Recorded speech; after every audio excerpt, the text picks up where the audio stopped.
Be sure to read and follow the safety guidelines to protect your computer from potential damage and ensure your personal safety.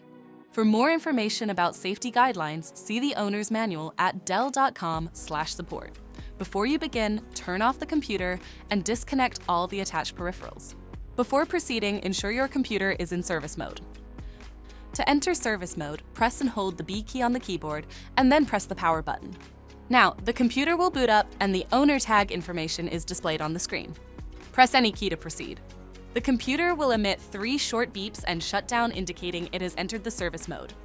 Loosen the captive screws holding the base cover in place. Using a plastic scribe, pry the base cover from the palm rest assembly, starting at the top edge and working your way around to release it from all sides. Now, lift the base cover from the palm rest assembly. If your computer is unable to enter service mode, disconnect the battery cable from the system board. Identify the 5G wireless card and unlatch it. Loosen the screw and remove the latch.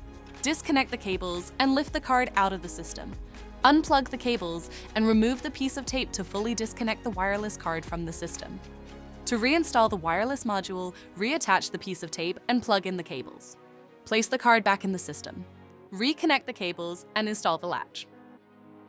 Tighten the screw and latch the card into place. If the battery cable was disconnected earlier, make sure to reconnect it to the system board. Next, align the base cover with the palm rest assembly and gently place it into position. Tighten all required screws to secure the base cover in place.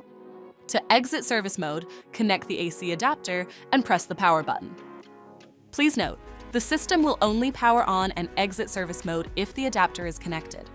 For more information about your Dell system, visit dell.com/support.